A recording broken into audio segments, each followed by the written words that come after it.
आज की चर्चा में आपका स्वागत है। डब्बा जी की एक कल की पोस्ट ने, इंस्टाग्राम पोस्ट ने पूरा शोर मचा दिया है और उसके ऊपर धीरे धीरे करके 450 से ऊपर जो है कमेंट्स आ चुके हैं और उसमें से काफ़ी कमेंट्स तो डिलीट भी हो चुके हैं, लेकिन उसके बाद में भी बहुत सारे कमेंट्स उसके ऊपर ऑलरेडी हैं। ऐसा क्या है उस पोस्ट में कि जो इतने सारे कमेंट्स आ रहे हैं? ऐसा इसलिए है कि वहाँ पर लगाकर 1 से लेकर 100 तक उनकी अब तक की सारी पोलें खोली जा रही हैं और उसी के ऊपर ही चर्चा हो रही है और उसके ऊपर ही बात हो रही है। बात शुरू हुई थी उनकी ड्रेसिंग सेंस पर और उनके लाइफ स्टाइल पर, और उसके बाद में बात पहुंच गई उनके पास्ट पर। तो उन्होंने पास्ट में क्या क्या गुल खिलाए हैं, और उनकी ही नहीं, फिर तो उसके बाद में तो फिर रुके ही नहीं, फिर उसके बाद में अब बात आ जाती है उनकी फैमिली की। और पूरी तरह से जो फैमिली का जो फेम नेम जो भी कुछ है ना, वो आप समझ जाइए उल्टा जो भी होता है वो सारा का सारा वहाँ पे खोल कर काले चिट्ठे की तरह खोल के रख दिया गया। अब देखिए, मौधा जो है एक छोटा सा गांव है। वो गांव जो है वहाँ पर ना तो कोई अखबार चलता है, ना ही कोई रेडियो स्टेशन चलता है, ना कोई टीवी चलता है। आई मीन लोकल नहीं चलता है। तो वहाँ जितनी खबरें होती है ना, वो एक एक से दूसरे पर, दूसरे से तीसरे पे, सब पर जाती है। यानी वहाँ सारे लोग सारे लोगों को जानते हैं, आपस में जानते हैं। तो अगर कहीं पर कोई बात होती है तो वो उन सब लोगों को ही पता होती है। हर एक किसी की बात और हर एक बंदे की बात एक दूसरे को पता होती है। तो वहाँ पर जितनी भी इनके साथ में घटनाएं, दुर्घटनाएं और अच्छाई और बुराई जो भी हुई है, वो एक एक बंदे को पता है मोदा के अंदर कि इनके साथ, इनकी फैमिली के साथ में क्या क्या होता रहा। इनकी फैमिली ही नहीं, फैमिली की मैं बात कर रहा हूँ कुनबे की, यानी कि इससे पहले इनकी जो नानी, नाना और जो भी फैमिली मेम्बर्स रहे, हर एक के बारे में यहाँ पर बात होती रहती है। तो फिर सब लोग जानते हैं एक दूसरे को। तो किसने क्या किया क्या नहीं किया, ये किसी से छुपा हुआ नहीं रहता। इस सब के बीच में एक लंबा चौड़ा एक लेटर आया, या फिर कह लिए खुलासा आया, जिसमें इन्होंने सारी की सारी इनकी बाकी की भी पोल खोल कर रख दी। हम इस लेटर का एक स्क्रीनशॉट यहाँ पे लगा दे रहे हैं, जिसमें कि पूरा पूरा ये दिया हुआ है कि जिसकी हम बात कर रहे हैं।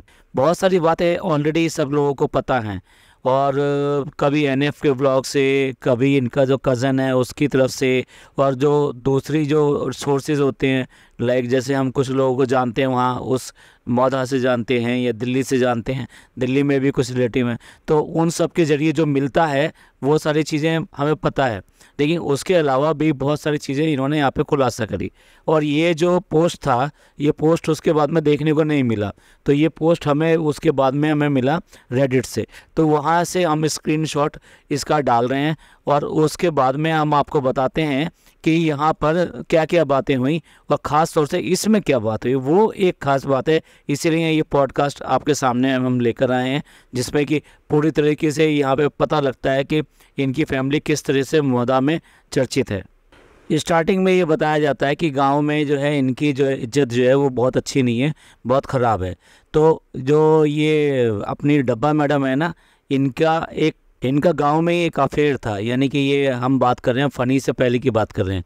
इनका ऑलरेडी गांव में एक अफेयर था, जिससे कि जो उसकी जो मदर थी, यानी कि लड़के की जो मदर थी, यानी इनके एक्स की जो मदर थी, वो बिल्कुल भी खुश नहीं थी। तो चालू अपी ने बहुत ज़्यादा प्रेशर डाला उसकी मदर के ऊपर और उसके अपने एक्स के ऊपर शादी के लिए, जिससे कि वो बहुत ज़्यादा वो परेशान हो गई और बहुत ज़्यादा दुखी हो गई। और फिर दूसरा, इनके गांव में जो भी इनकी प्रतिष्ठा थी उसकी वजह से वो बिल्कुल भी ये शादी करना नहीं चाहती थी। तो इस प्रेशर में आके और इस धमकी में आके उसने जो वहाँ पर जो है अपनी जान दे दी। यानी कि उस लड़के की माँ ने इसलिए जान दे दी क्योंकि वो इस प्रेशर को झेल नहीं पाई, जो इन्होंने धमकी दी थी कि मैं कैसे भी आप करिए, नहीं तो मैं अपनी जान दे दूँगी। और जो इनकी वहाँ पर जो इज्जत है, उसकी वजह से जो गांव के लोग हैं ना, वो इनसे नज़रें नहीं मिलाते। यानी कि वो बचते हैं इनसे बात करने से और नज़रें मिलाने से। गांव में उनके परिवार के कोई भी आदमी जो है वो धोखेबाज माना जाता है, यानी कि फ्रॉड माना जाता है। अनपढ़ हैं, पैसे चुराने का काम करते हैं और गलत तरीके से पैसा कमाने का काम करते हैं, ड्रग्स लेते हैं, और इसके अलावा जो अजीब टाइप का तम्बाकू होता है, यानी कि दूसरे टाइप की जो चीज़ें होती है, नशीली चीज़ें, वो भी लेते हैं। और इन लोगों के खिलाफ जब पुलिस कंप्लेन भी है, यानी कि कोई ना कोई ऐसा काम किया है जो कि वो ठीक काम नहीं होता, तो इसलिए इनके खिलाफ पुलिस कंप्लेन भी है। और इनकी फैमिली का हर जेंट्स और लेडीज़ कहीं ना कहीं किसी ना किसी के साथ या तो भागा हुआ है, वो चाहे वो बच्चे वाले हों, बिना बच्चे वाले हों, शादीशुदा हों या बिना शादीशुदा हों, तो हर एक कोई जो भागा हुआ है इधर से उधर, चाहे बच्चों को छोड़ के भागना हो। हाँ, एक और बात उन्होंने लास्ट में ये कही कि इनकी जो नानी है, वो नानी जो है नाना को जंजीरों में बांध कर रखती थी, घर के अंदर बांध कर रखती थी। और इनकी फैमिली के सभी लोगों ने कहीं ना कहीं एक से ज़्यादा मैरिजेस करी हैं। अब ये तो हमने बता दिया कि उसमें क्या क्या लिखा था, मेनली ये सारी बातें कवर अप वहाँ पे हुई थी। अब इसमें देखने वाली बात ये है कि बार बार जो ये न्यूज़ आती हैं, ये गलत नहीं है कि इनके जो एक्स थे, यानी डब्बा जी के जो एक्स थे, उनकी मदर ने सुसाइड किया था। अब ये आप ये देखिए ना कि जो आज की डेट में इतना इतना ज्ञान देने वाली, बच्चों की तरह से व्यवहार करने वाली, बिल्कुल बच्चा बनने वाली, जिसको कोई कुछ भी पता नहीं लगता और जिसको छोटी सी चीज़ में भी घबराहट आ जाती है, तो क्या किसी की माँ को इस पोजीशन में लाना, इतने ज़्यादा प्रेशर में लाना कि वो अपनी ज़िंदगी ही ले ले, यानी अपनी ज़िंदगी ख़त्म कर ले। और मेरे को ये भी बात नहीं समझ में आती कि आज भी ये वहाँ पे शादी करके वहाँ पे आती हैं, जाती हैं, सब कुछ करती हैं, तो क्या वो जो लड़का है और जो उसकी फैमिली के बाकी लोग हैं, वो कोई ऐसा तो है नहीं कि वहाँ से गाँव छोड़ के चले गए होंगे। तो आज की डेट में वो क्या सोचते होंगे, क्या बात करते होंगे किसी से भी, और क्या ये सोचते होंगे कि हमने सब ये सब करके क्या पाया है। पहले डब्बा जी की बात करते हैं, फिर उसके बाद में इन्होंने जो फ़नी के साथ में अफेयर किया, और जो 1-2 नहीं 7 साल तक मतलब चलता रहा। मतलब ऐसा क्या रीज़न था जो 7 साल तक उसके घर वालों ने हाँ नहीं कहा, यानी माना नहीं शादी के लिए। इसका मतलब आपके जो पुराने पाप हैं और आपकी जो पुरानी बातें हैं, उसकी वजह से वो लोग राज़ी नहीं थे, वो किसी तरीके से मानने को तैयार नहीं थे कि भाई हम अपने लड़के की शादी इस तरह से कर सकें। 7 साल तक ना होने का मतलब ना हाँ नहीं समझा जाता, ना समझा जाता है। इसका मतलब उनकी तरफ से टोटली 101% ना थी। और अब उसके बाद में जब वो नहीं माने, तो आखिरकार फिर वही दोबारा से वही हथियार यूज़ किया गया और उनको भी धमकी दी गई, और उसके बाद में जाकर वो जो है ये माने। और इसके लिए जो है वो आज तक भी उसको ताने देने से बिल्कुल भी बात नहीं आती है कि तुम्हारी वजह से 7 साल मुझे इंतज़ार करना पड़ा, तुम अपने माँ बाप से इतना डरते हो और तुमने मेरा साथ नहीं दिया, इसी की वजह से 7 साल लगे ये करने में।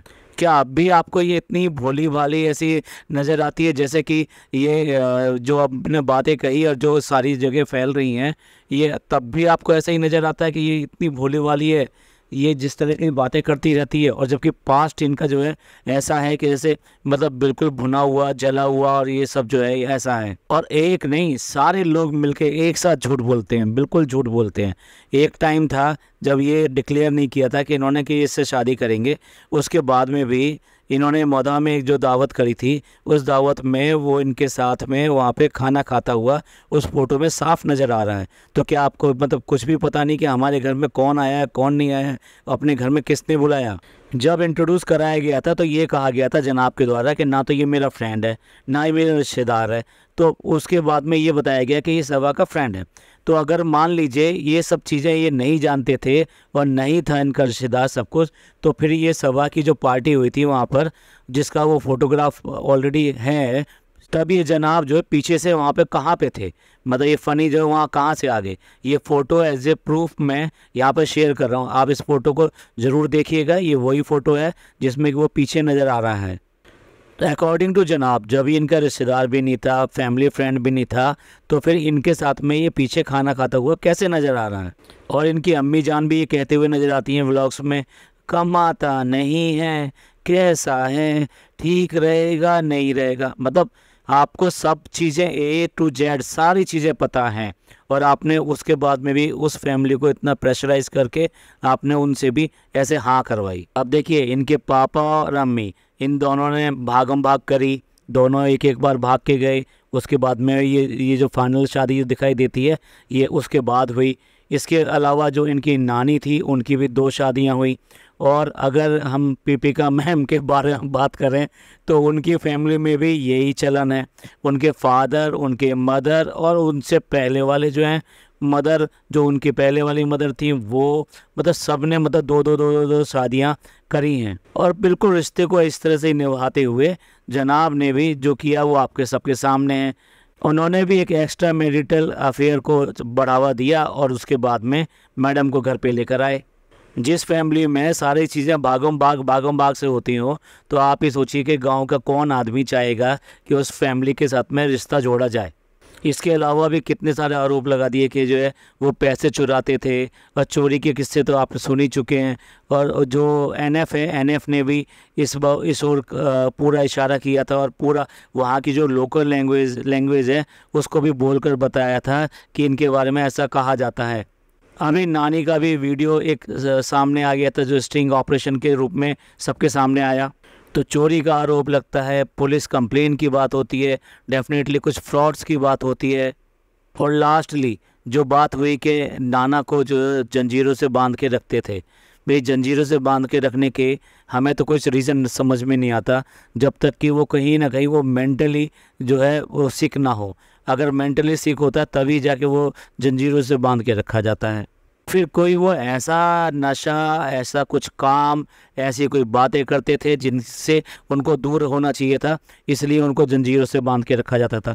ये तो बेहतर जो है यही लोग बता पाएंगे, क्योंकि उनके बारे में इतनी न्यूज़ हमारे पास नहीं है।